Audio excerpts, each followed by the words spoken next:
전에 유순옥 선교사님께서 저희 교회를 다녀가셨습니다. 금요기도회 때에 잠깐 다녀가셨는데 마침 제가 조금 식사를 대접하고 싶어서 토요일 날 좀 기다리게 했습니다.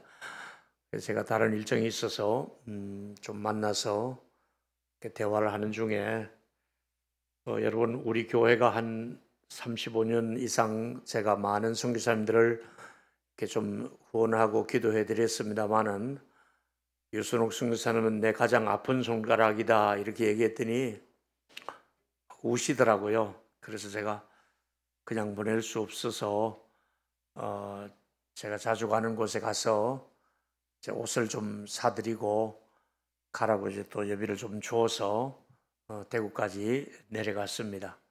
한 주일 내내 제 마음이 편치가 않아서 다시 전화를 해서 그 다음 주일에 제가 지금 설교하고 있는 대림동의 서울 북경중앙교회로 와서 마침 그때 제가 오후 시간이 있었기 때문에 오전에 인사하고 오후에 간증을 좀 하고 인사를 했으면 좋겠다 했더니 기꺼이 올라오셨습니다. 근데 이제 그분은 우리가 자주 들어서 아시죠?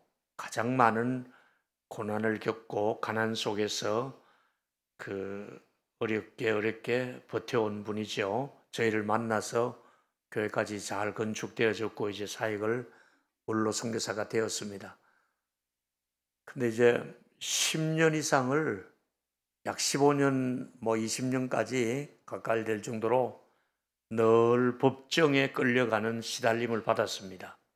그 앞에 방해하는 사람이 늘 어려움을 주어서 쫓아내려고, 그래서 어떤 날은 제발 내가 추방당했으면 좋겠노라고 말하면서 다 포기하고 싶어서 어느 날은 곡기를 끊으려고 이제 식사를 안 하기 시작했답니다. 그랬더니 너 주님이 그러시더래요. 뭐 하고 있느냐 하는 감동이 오더래. 얼마나 속에서 불이 오르는지 보면 모릅니까? 그랬답니다. 예수님 앞에 보면 모릅니까? 그 말을 저는 한번 들었죠. 근데 이제 이번에 와서 하는 얘기는 제가 너무 자기가 힘이 들어서 막 몸부림을 치고 있는데 죽고 싶더래. 그래서 빨리 나 좀 데려가라고 그렇게 기도를 하고 있는데 그런 생각이 들더래요. 내가 불경한 죄지만은 내가 한번 얘기해 보겠노라 하면서 얘기하는데 예수님은 겨우 3년 고난 당하셨잖아요. 저는 30년이에요. 막 이러면서 예수님께 막 퍼부었대요. 예수는 3년이지만은 나는 30년 동안 이 고생을 하고 있잖아요. 막 퍼부었더니 그때는 주님이 아무 말씀도 안 하시더래요. 근데 나중에 주께서 감동을 주시기를, 얘야, 내가 한국교회와 너를 후원하는 교회와 천국에서 나는 너를 자랑하고 싶다. 넌 나의 자랑감이다. 이렇게 감동 주시더래요. 그러면서 자기가 곡기를 죽으려고 했는데 너 여기서 그냥 죽으면 마귀가 좋아하겠느냐? 내가 좋아하겠느냐? 그렇죠. 내가 평생 예수 믿고 여기 와서 고생했는데 마귀 좋아할 일을 하고 내가 떠나면 안 되겠죠. 이러면서 다시 일어났노라고 하며, 이번에도 건강도 모자라고 하니까 왔노라 하면서 바짝 마른 모습으로, 참 이제 그도 70이 넘었고 저도 70이 넘었지만 내가 봐도 할머니야 완전히. 처녀가 그렇게 고생을 하고 그 수많은 어려움을 겪으면서 버티고 있습니다. 늘 얘기했죠. 그분은 그냥 여기 살기만 해라. 싫어요. 나 갈 거예요. 나 식모살이를 해도 한국 가서 할 거예요. 싫어요 하는데도 그냥 여기 살아라. 늘 그렇게 말씀하시더래요. 이보다 훨씬 몇 년 전의 얘기입니다. 저희 교회 선교사님들이 갑자기 6, 7명이 이 여름에 휴가차 한국에 들어와서 자기는 하나인 줄 알고 있는데 6, 7명이 갑자기 다 우리 교회 와서 축도 마치고 내려가니까 저 뒤에 다 와 있어요. 근데 첫마디 여기까지가 야, 이 새끼들 또 왔냐? 그건 속으로 하는 말이고 꿀꺽 삼키며 아이고 고생했지. 어서 와. 그래서 주말에 목요일 날 강원도로 가자. 이래서 제가 우리 그 집사님 보고 장군 콘도 그거 좀 마련해 달라 그래서 스테이크 많이 사가지고 숯불 구워서 잘 드시게 하고 그렇게 이제 1박을 하는데요. 저녁 예배 때 제가 그런 얘기 했어요. 여러분이 그런 일이 없지만은 혹시 필드에서 사회 가다 보면 실수할 수 있다. 넘어질 수도 있다. 이성 문제에 걸려서 간음죄를 지으면 안 되지만은 또 사모님 없이 지나다 보면 그럴 수도 있을 수 있다. 그때는 이제 모든 동창회가 등을 돌립니다. 선교사회도 못 나갑니다. 선교사 모임에도 못 나가고 동창회도 못 나갑니다. 그를 파송한 교회도 끊어버릴 겁니다. 총회도 그를 버릴 겁니다. 다 버리고 비난할 때 나를 찾아와라. 그래도 나 찾아와.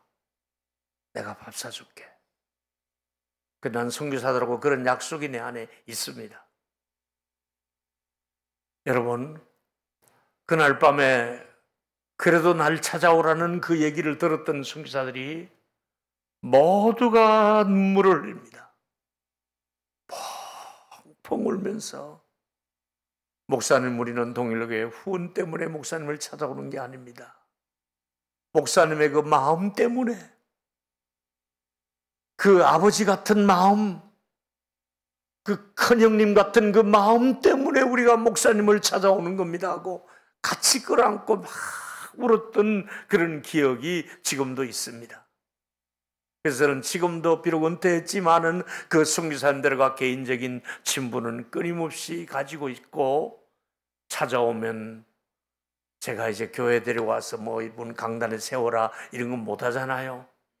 따로 만나서 식사하고 또 봉투도 좀 주고 또 옷이 남노하면 데려가서 옷도 사주고 그런 일을 지금도 하면서 오늘 제가 여러분에게 드리고 싶은 말씀은 우리가 예수님은 사람들을 어떻게 치유하고 회복시키고 용서하는가 그 현장을 오늘 여러분을 모시게 됩니다.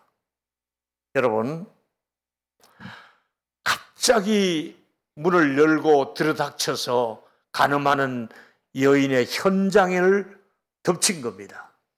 이건 이미 함정이 되어 있는 거지. 알고 이미 기다렸다가 덮쳐서 여인을 끌고 아마 옷도 제대로 걸치지 못했고 남자는 어디로 튀어버렸고 여인만 끌고 예루살렘 뜰로 지금 끌고 오는 겁니다. 여러분, 부끄러운 줄 알아라. 네가 인간이냐?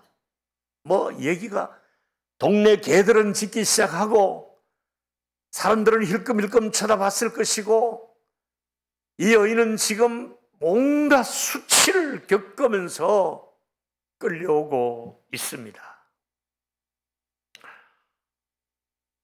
사람들은 모두가 팔짱을 끼고 째려보고 있습니다. 그리고 돌을 이미 들고 온 겁니다.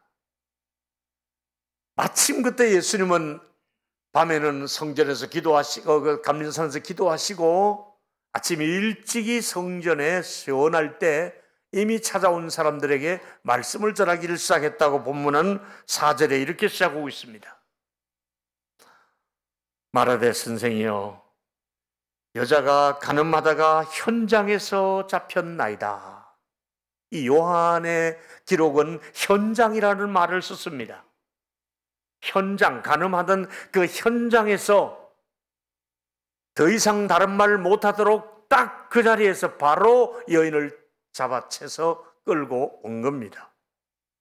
그리고 모세율법을 내어놓습니다.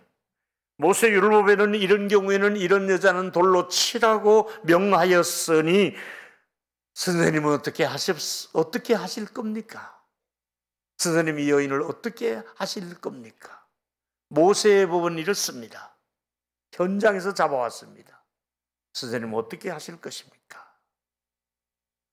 이것은 예루살렘 운영위원회가 이미 이 여인을 데리고 올 때는 이 여인의 그 함정을 받고 이미 그 여인을 데리고 올 때는 이 여인을 정죄하는 것이 목적이 아니라 예수님이 어떻게 나오는가를 보려고, 예수를 시험하려고 데리고 온 것이지요.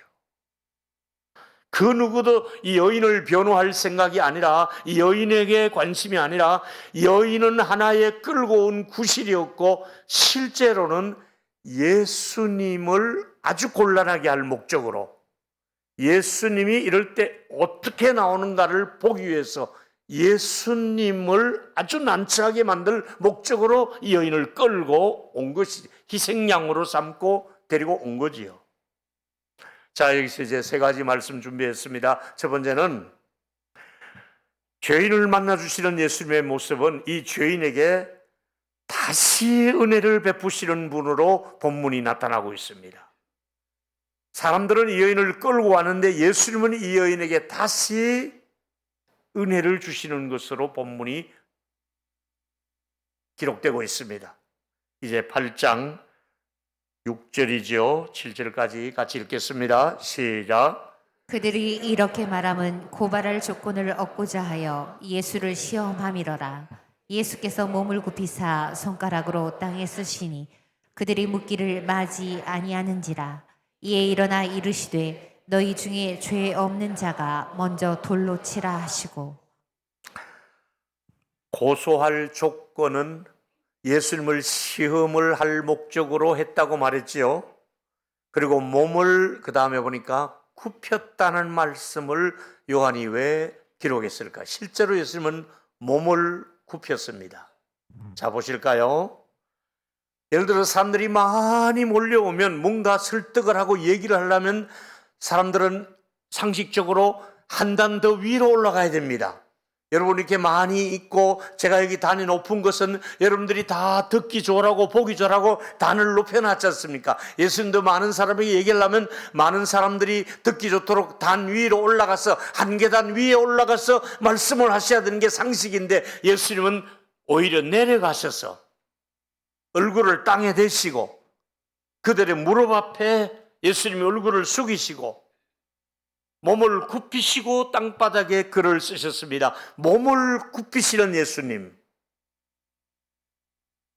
예수님이 제자들의 발을 씻겨줄 때도 몸을 굽히시고 제자들의 더러운 발을 얼굴 가까이 대시면서 발 가까이 대면서 제자들은 앉아있고 몸을 굽히시는 발을 씻기는 예수님을 보십시오.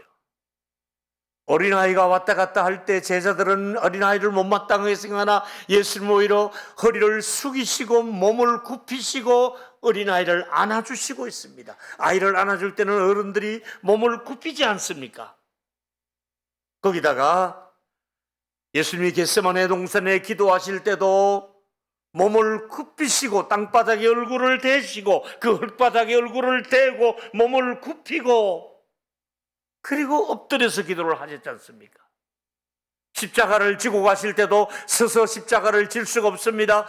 덩어리를 굽히고 십자가를 지시고 얼굴을 땅으로 향하시고 몸을 굽히시는 예수님.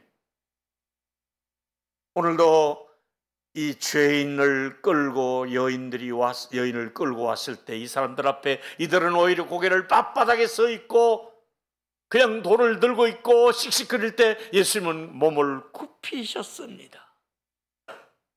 기도할 때도 굽혔습니다. 몸을 굽히시는 예수님, 죄인들을 만나 주실 때 보니까 몸을 굽히셨다는 말씀으로 우리에게 기록이 되어졌습니다.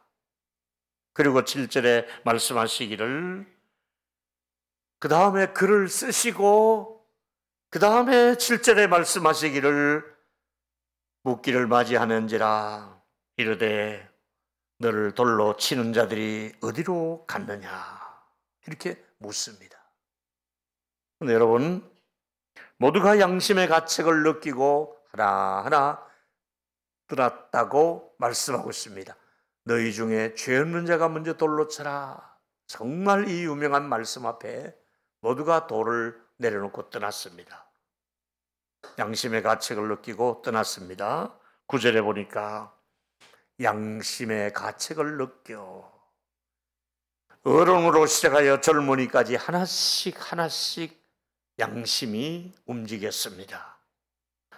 그리고 하나도 그 곁에 있지 않고 다 떠나고 예수님과 여인이 남아있을 때, 나도 너를 정죄하지 않으니 이제 죄를 범치 말고 살아라, 이러면서 그 여인을 용서하시고 은혜를 주시고 보내고 있습니다. 조금 더 들어가 보겠습니다. 두 번째는, 사람들은 이 여인을 정죄했지만은 예수님은 이 여인을 이제 회복시키고 있습니다. 오늘 우리가 받아야 될 은혜가 바로 이런 은혜거든요. 회복이 필요합니다.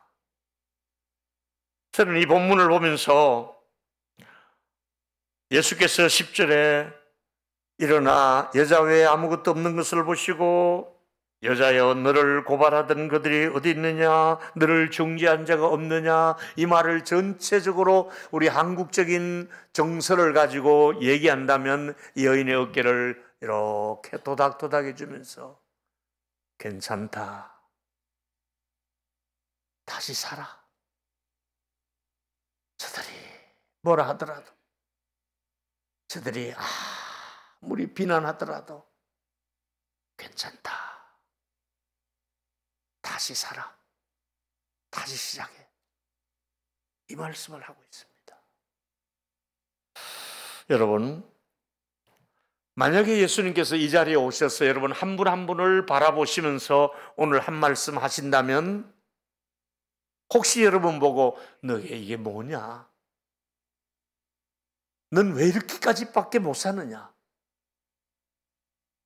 넌 조금 더 변하지 않는구나. 난 너한테 너무 실망했다. 네가 지금 예수 믿은 지가 몇 년인데 이게 뭐냐? 이러실 분이 아니라 예수님이 오늘 나에게 오셔서 하시는 말씀이, 고생했다, 괜찮아, 괜찮아, 잘 살았어, 너는. 쟤들 그러는 거 그거 신경 쓰지 마. 비난하는 거 그것 때문에 기죽지 마. 괜찮아. 이렇게 말씀해 주시는 주님의 은혜가, 이 음성이 저와 여러분에게 들려지기를 축복합니다. 그렇습니다. 내가 쓰러지는 그 자리에 수많은 비난의 화살이 날아온다 할지라도, 나를 괴롭히는 존재가 끊임없이 나를 따라다닌다 할지라도, 온 동네 사람들이 나를 못마땅하게 생각한다 할지라도, 아니 교우들조차도 나를 귀찮아하고 나와 만나주지 않는다 할지라도, 우리 주님만큼은 내게 다가오셔서 내 어깨를 만져주시면서 괜찮아, 괜찮아, 이렇게 말씀하시는 주님의 음성을 꼭 듣고 가시기를 다시 축복합니다. 그렇습니다. 사단은 우리를 괴롭히는 존재입니다. 사단은 주로 우리들에게 비난하기를 좋아합니다. 사단은 한시 동안도 입을 다물고 가만히 못 있습니다. 누군가를 통해서 누군가를 괴롭히는 게 사단이 하는 일입니다. 요한은 사단을 고발하는 사람이라고, 고발자라고 기록을 남겼습니다. 계시록에 보면 12장에 그 사단의 모습이 드러나고 있습니다. 계시록 12장 9절에 보니까 큰 용이라고 했습니다. 뱀이라고도 얘기를 했습니다. 마귀라고도 하고 사단이라고 하고 다 이 한 그룹입니다. 용, 뱀, 이건 짐승을 하나에 묘사한 것이고 실제로는 영적으로 보면 사단이요 뱀이라고 말씀하고 있습니다. 사단이요 마귀라고 말했습니다. 어떤 일을 합니까? 온 천하를 꿰는 자라. 그리고 땅으로 내어 쫓겼습니다. 이 사단의 그룹이 하나님과 대적하다가 내어 쫓기게 됩니다. 이제 이들의 내어 쫓겨서 온 땅을 두루다니며 삼킬 자를 찾고 우리를 찾아서 다니며 괴롭히는 존재입니다. 또 들으니 하늘에서 큰 음성이 들려옵니다.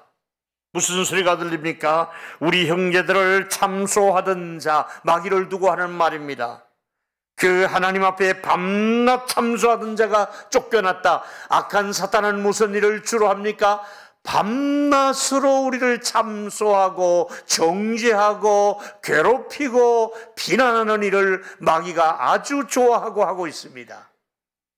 여러분, 누군가를 괴롭히는 거, 누군가에 대해서 SNS에 좋지 않은 글을 올리면 그 사람은 얼마나 아파하고 있는데 마귀는 아주 좋아하면서 더 글을 퍼나르게 하고 더 안 좋은 얘기를 전화를 하게 하고 그 안 좋은 쪽으로 나를 비난하게 하는 것이 마귀가 주로 하는 일입니다.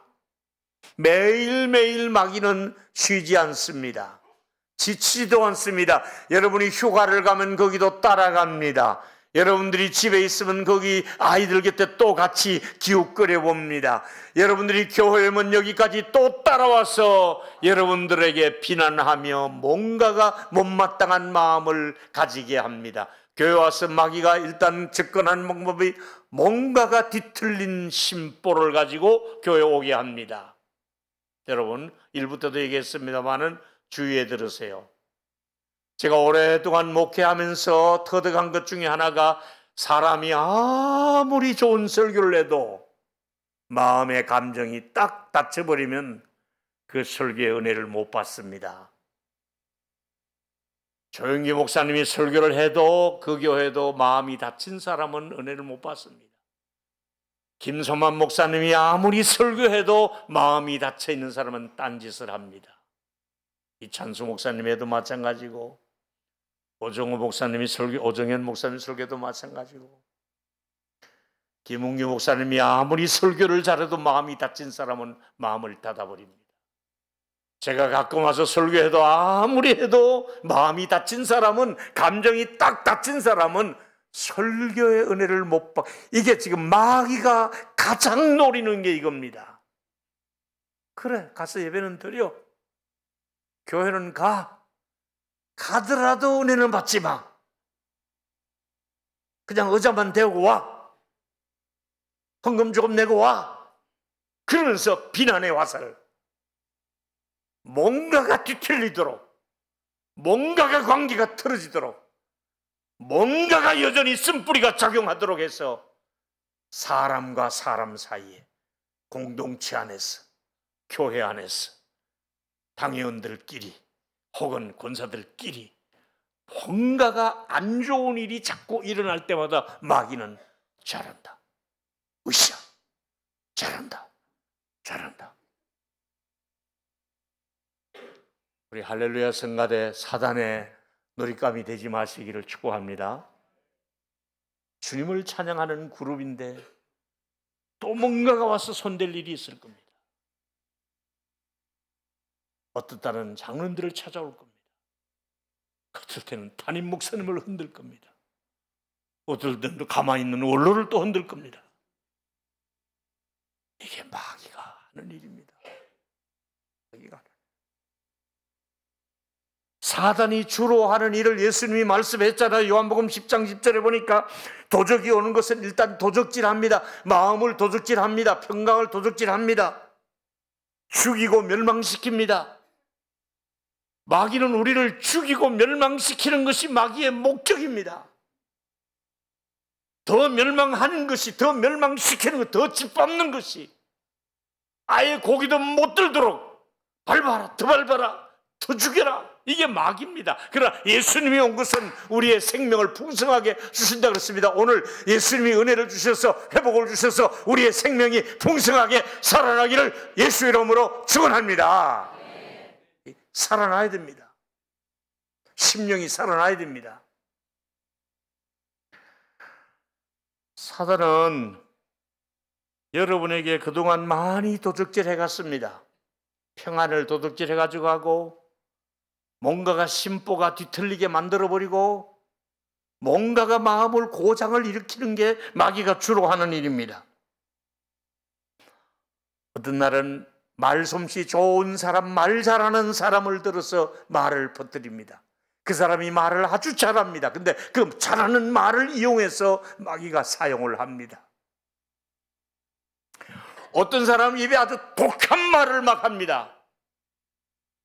그 독한 말을 할 때 마귀는 어우 잘한다, 기다렸다, 너의 그 독한 말이 마음에 든다, 더 해라. 독한 말을 가족에게, 독한 말을 친구에게, 악독한 말을, 아주 분을 품은 말을 하게 합니다. 사단은 그렇게 좋았던 친구 사이, 정말 의리도 있었고 고생도 같이 했고 오랫동안 다져왔던 친구 사이에 틈이 생기도록 들어갑니다. 그 좋았던 친구 사이를 결국은 마음을 변화를 시켜버리고 이간질을 시키고 잘못된 방향으로 틀어서 좋은 친구 사이를 떼어놓습니다. 이게 사단이 주로 하는 일입니다. 집안에도 마찬가지고 형제간에도 마찬가지입니다. 이놈의 사탄은 다방면으로 틈타지 않은 데가 없습니다. 계속해서 기웃기웃하다가 틈만 그래서 바울은 마귀로 틈을 타지 못하게 하라. 틈을 탑니다. 부부 사이에, 부모와 자식 사이에, 목회자와 성도 사이에 계속해서 공격할 준비를 하고 있는 게 마귀입니다. 24시간 어떨 때는 말씀을 선포하되, 그래 율법적인 설교를 해야 되지 않느냐, 행위를 강조해라. 그리고 복음면은 문을 닫아버리게 합니다. 은혜면에 문을 닫아버리게 합니다. 생수가 흐르지 않도록 합니다. 이게 마귀가 좋아하는 설교겠죠. 다시 말합니다. 마귀는 비난이라고 하는 도구를 아주 사용을 잘합니다. 요즘처럼 자존심이 강한 이 세대에는 비난하면 자존심이 너무 상하니까 한번 비난받으면 교회도 떠나고 친구도 떠나고 친척도 안 만나고 동창도 안 만나고 점점 고립되도록, 그렇게 가서 마지막 끝은 멸망하도록 하는 것이 비난을 받도록 하고 비난거리를 만들고 비난을 퍼뜨리고 비난의 화살을 많이 맞으신 분이 혹시 이 자리에 계신다면, 오늘 모든 비난을 받아 상처가 있는 분들은 예수 그리스도의 보혈의 피를 바르시고 치유해 주셔서 모두가 다 깨끗하게 정결하게 낫는 은혜가 있게 되기를 축원합니다. 많은 비난을 우리가 받을 수밖에 없었습니다. 저 사람 아주 부도덕한 사람이야, 저 사람 아주 이중인격자야, 저 사람 겉과 속이 너무 달라, 저 사람은 아주 무례한 사람이야, 저 사람 말밖에 없어, 이러면서 계속해서 우리를 비난하는 소리가 우리 주변에서 또 SNS를 통해서 들릴 수가 있을 것입니다. 이럴 때 예수님은 같이 비난하지 않고 몸을 구부리시고 땅바닥에 글을 쓰셨고 일어나서 하신 말씀이, 너희 중에 죄 없는 자가 이 여인을 돌로 쳐라, 이렇게 말씀을 하시지요. 예수님은 어떤 분입니까? 우리 때문에 그 많은 비난도 본인도 받으셨습니다. 어떨 때는 침을 뱉기도 하고 채찍으로 덩어리를 치기도 하고, 그리고 골고다로 끌고 가기도 하고, 그리고 결국은 십자가에 못 박았습니다마는 예수님은 그걸로 끝나지 않고 부활하셨고 우리에게 영원한 생명을 주시며 우리를 회복시켜 주신 줄로 믿습니다. 이 세 번째 얘기가 중요합니다. 가늠한 여인에게 용서를 주신 그 은혜를 오늘도 저와 여러분에게 은혜 주시는 분이 예수님인 줄로 믿습니다. 가늠한 여인을 만난 이 사건이 과거의 하나의 기록된 사건으로 끝나지 마시고 오늘 동일로교회 예배 오신 여러분들을 예수님이 지금 죄인된 우리를 만나 주신다고 생각하시고 예수님을 꼭 손잡아 주시기를, 예수님이 여러분의 손을 잡아 주시기를 축복합니다. 가늠한 여인을 고소했던 사람들을 침묵을 시키시고 그 손에 들었던 돌을 내려놓게 하신 분이 누굽니까? 예수님이십니다.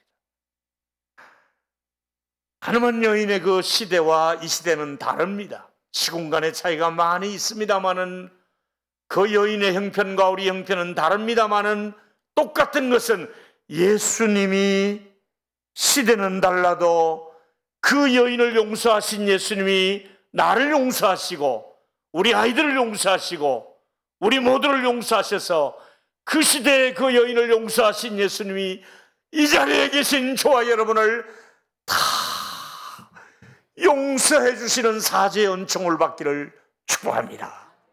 용서의 은혜. 괜찮아, 나도 너를 용서할 거야. 그렇습니다. 그러면서 예수님은 바울에 의하면 로마서 8장 34절에 누가 정죄한단 말이냐? 수많은 바리새인 서기관들이 정죄했습니다마는 누가 정죄하련만단 말이냐? 다시 살아나신 이는 그리스도 예수시니 그는 하나님의 우편에 계신 자요 지금도 우리를 위하여 기도하는데 누가 하나님의 자녀들을 정죄한단 말인가? 뿐만 아니라 예수님 우리의 몸과 마음을 여전히 깨끗하게 하시는 분이라고 히브리서 10장 21절에 또 하나님의 집 큰 제사장이 계십니다. 예수님을 두고 한 말이죠. 어떤 일을 합니까?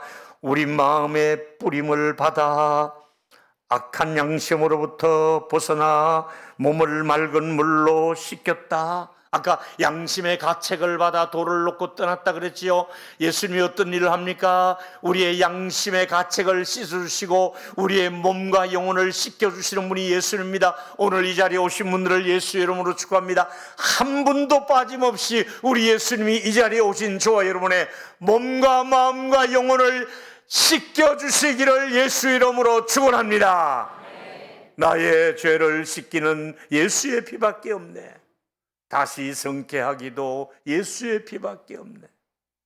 주의 보혈 능력이 또다 그의 피 믿어. 그렇습니다. 내 주의 보혈은 정하고 정하다. 내 죄를 정케하신 주, 나의 죄를 씻어주시는 겁니다. 이보다 더 귀한 축복이 어디 있습니까? 이제 사도 바울을 통해서 에베소서는 우리의 신분을 이렇게 말합니다. 에베소 2장 1절 2절에 보니까 그는 허물과 죄로 죽었던 너희를 살리셨다. 이미 우리는 허물 때문에 죄 때문에 죽었던 우리를 살려주신 분이 예수님이십니다. 너희들을 세상 풍조를 그동안 따랐고 공중권세 잡은 사단의 그 설하에서 살았고 불순종했던 우리들에게 3, 4절에 보니까 전에는 우리가 다 그 가운데 육체의 욕심을 따라 살았지 않느냐? 마음이 원하는 대로 살았지 않느냐? 본질상 우리는 진노의 자녀였다고 말씀하고 있지 않습니까? 근데 4절에 그 긍휼의 풍성하신 하나님이 그 큰 사랑으로 우리를 살리는데, 와, 5절에 보니까 허물로 죽은 우리를 그리스도와 함께 살리셨습니다. 죽은 우리를 예수님이 살려주셨다고 말씀하고 있습니다. 일으키시고 또 하늘에 앉혀주셨다고 6절에 말씀하고 있습니다. 제가 여기서 8, 9절은 여러분과 같이 읽고 싶습니다. 너무 귀한 그 말씀이죠. 귀중한 말씀이죠. 8절 읽습니다. 시작. 너희는 그 은혜로 인하여 믿음으로 믿음으로 말미암아 구원을 받았으니 이것은 너희에게서 난 것이 아니라 하나님의 선물이라. 하나님의 뭡니까? 선물입니다. 이보다 귀한 선물이 어디 있겠습니까? 이 선물의 가치를 세상 사람들이 어떻게 알겠습니까? 너는 은혜를 내가 너에게 주었다. 나는 너에게 믿음을 주었노라. 내가 너에게 준 믿음과 내가 너에게 준 용서와 내가 너에게 준 은혜는 선물이야. 자격도 없는데 선물 그냥 준 거야. 선물은 아무에게 주는 게 아니잖아요. 아무에게 제가 선물 안 주잖아요.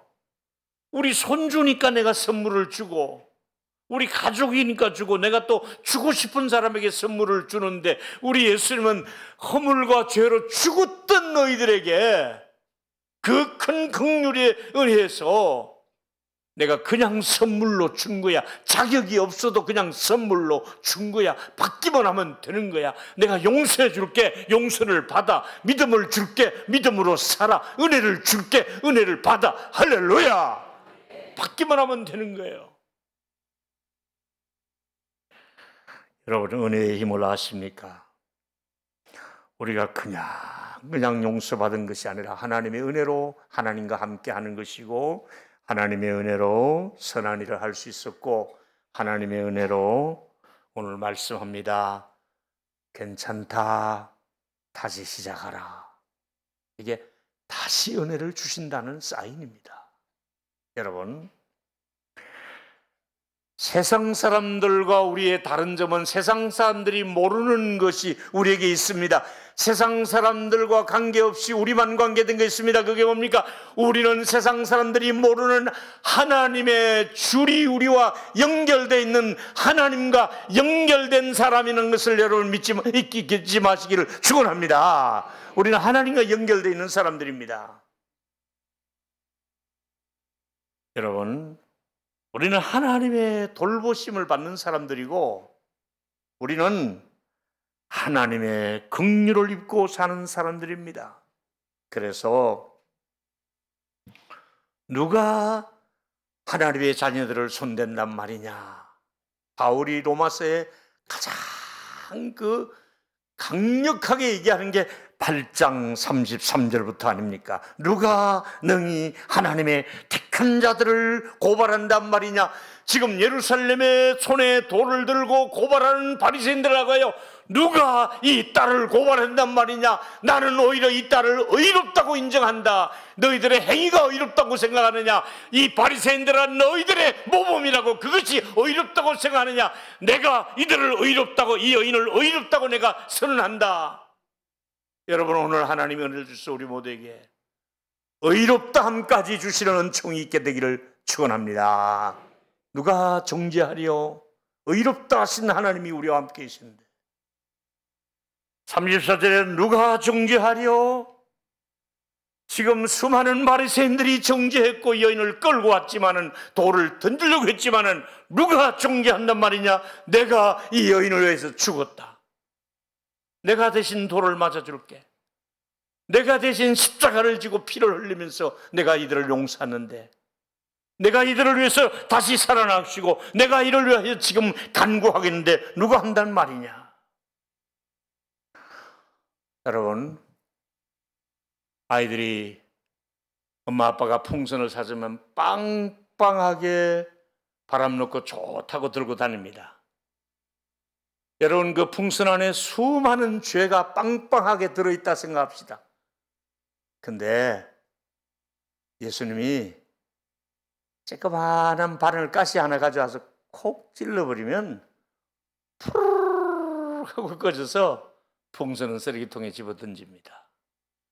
여러분의 죄가 아무리 빵빵하게 많아도 예수님의 피 묻은 못자국으로 한 번만 뻥 뚫어버리면 여러분의 모든 죄는 다 용서가 되는 줄 믿습니다. 걱정하지 마십시오. 여러분 앞에는 두 가지 소리가 늘 들려올 겁니다. 항상 누군가는 비난의 소리, 정죄의 소리, 못마땅한 소리, 흉보는 소리 들릴 겁니다. 그런 소리가 들려올 때마다 예수님의 소리를 들어야 됩니다. 괜찮아. 다시 시작해. 피투성이가 되어도 사람은 있으라 하는 말이 있잖아요. 은혜만이 여러분을 변화시킬 것이고 그 은혜가 여러분의 자녀들을 감싸줄 것이고 우리 여름 성경학교에 또다시 우리 주님이 아이들을 만나주시면서 괜찮아. 다시 시작하라고 아이들을 세워주실 줄 믿습니다. 여러분, 가늠한 여인에게 하고 싶었던 예수님의 말씀을 사도 바울이 성령의 감동을 받아 이렇게 선포했습니다. 오늘 가늠한 현장에 서 있었던 예수님의 마음을 가지고 로마서 8장 1절에 바울은 이렇게 말합니다. 여러분이 크게 읽습니다. 같이 읽습니다. 시작. 그러므로 이제 그리스도 예수 안에 있는 자에게는 결코 정죄함이 없나니 결코 정죄함이 있나니 없나니 없습니다. 자, 옆 사람 손잡고 말씀하십시오. 예수님이 정죄하지 않습니다. 한 번 더 하십시오. 괜찮아. 다시 시작해. 아니, 손잡고 하세요. 괜찮아. 아니, 어디다 대고 반말이 하지 말고 그냥 그러면 그렇게 괜찮아요. 다시 시작해요. 존댓말로 합시다. 괜찮습니다. 다시 합시다. 아멘이죠? 진짜 아멘입니까? 성령이 제가 요한복음 이 8장을 준비하는데 많은 앞으로 제가 8월 첫째 주일에 제가 설교 부탁받은 교회가 있어 꿈의 교회를 또 가서 설교를 하는데요. 이 본문을 주워놨습니다. 여러분, 지금 이제 잠시 예루살렘 성전으로 다시 가봅시다. 다 사람들이 떠났습니다. 텅 비어 있습니다. 예수님도 떠나셨고 제자들도 떠나셨고 군중들도 떠났고 바리새인 서기관도 떠났고 여인도 떠났습니다. 아무도 없는 이 성전에 들어가 보니까 남아있는 게 있습니다. 뭐가 남았습니까? 사용하지 않았던 돌들, 들었다가 했던 돌들이 아직 치우지 않아서 여기저기 바닥에 돌들이 흩어져 있습니다. 그런데 또 보니까 예수님도 안 계시고 제자들도 안 계시고 여인도 없고 모두가 군중들도 떠나는데 남아있는 기운이 있습니다. 하나님의 은혜가 아직 그곳에 남아있습니다. 여러분이 예배당을 떠나면 예배당에 아무것도 없는 것 같죠? 아니에요. 제가 2, 3일 전에도 혼자 여기 왔어요. 깜깜한 데 기도인데 누군지 모르겠는데 누가 기도하시더라고요. 기도 방해 안 하려고 저는 저 뒤에 앉아만 있다 갔어요. 그냥 이분을 기도 안 하려고 제가 앉아만 있는데도 10분만 앉아 있는데도 그냥 아무 소리 안 했어요. 제가 하나님 저 왔어요. 앉아만 있는데도 하나님이 은혜를 주시는 자리가 이 자리인 줄로 믿습니다. 여러분이 돌아가시잖아요.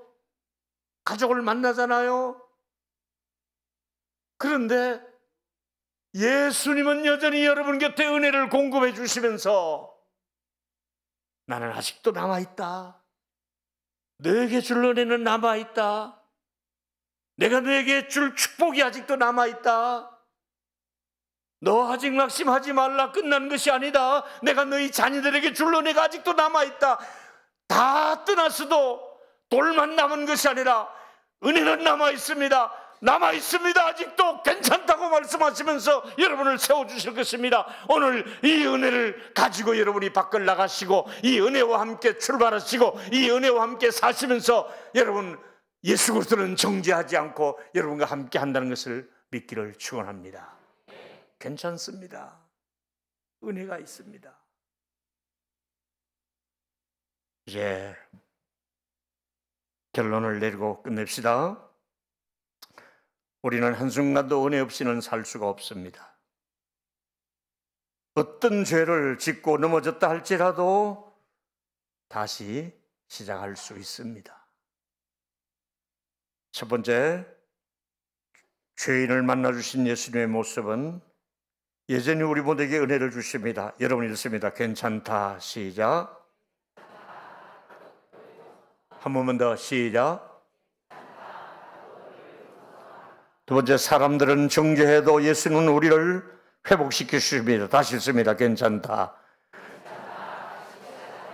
한 번 더. 시작. 마지막입니다. 가늠한 여인에게 주신 그 은혜를 오늘 저와 여러분에게도 그 은혜를 공급해 주시면서 마지막 읽습니다. 시작. 한 번 더. 시작. 일어나겠습니다.